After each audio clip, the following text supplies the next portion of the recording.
জায়গাটা অনেক সুন্দর। এই যে কত বড় জায়গা, এখানে খেজুর গাছ, এরপরে আপনার পাশে একটা মাঠ আছে, এরপরে আপনার গাছের নিচে ছামা আছে। এদেশে তো রোদ, তো একটু ছামা হলে মানে মানুষ বসতে পারে।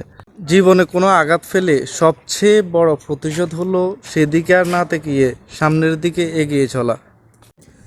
এই দেখেন কত বড় মাঠ। এই মাঠের ভিতরে আপনার এই যে কবুতররা গুলা হাঁটতেছে, খাবার খাইতেছে। এরপরে দেখেন সবুজ সবুজ ঘাস, কত সুন্দর লাগে দেখতে। কত বড় এরিয়া, খেজুর গাছও আছে এখানে। যেখানে মর্যাদা নেই সেখানে না থাকাই ভালো, সেটা হোক কারো বাড়ি বা কারো হৃদয়। এইটা হলো পুরাতন দোহা ইন্টারন্যাশনাল এয়ারপোর্ট। পুরাতন আর কি এটা। এখন শুধু কার্গো বিমানগুলো চলাচল করে। আর এগুলো হলো খেজুর গাছ, কত বড় বড় খেজুর গাছ। খেজুর ধরে রয়েছে। এটা একটা মসজিদ।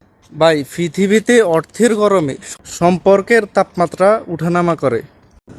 দোহা এয়ারপোর্ট, পুরাতন এয়ারপোর্টের সামনে এই যে খেজুর গাছগুলোতে দেখেন খেজুর ধরে আছে অনেকগুলো খেজুর। আপনার এখানে গাছও অনেক। আপনার পরিবেশটা অনেক সুন্দর। এই যে দোহা এয়ারপোর্ট, এটা পুরাতন এয়ারপোর্ট, এখানে কার্গো বিমানগুলো চলাচল করে।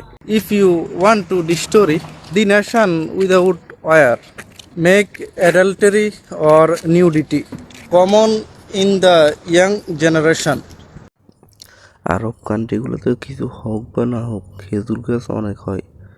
এই যে তারপর আপনার একটা ডিজাইন। এই মানুষ যেদিন অন্যের ভুল ধরাছে সবার আগে নিজের ভুল ধরবে, সেদিন ওই মানুষ হবে প্রকৃত মানুষ। দেখেন খেজুর গাছ, দেখেন এই যে কত বড় খেজুর গাছ। এরপরে পিছনে যে মাঠের ঘাসের দৃশ্যটা কত সুন্দর লাগে দেখতে। আর গাড়িগুলো পার্কিং করে রাখছে।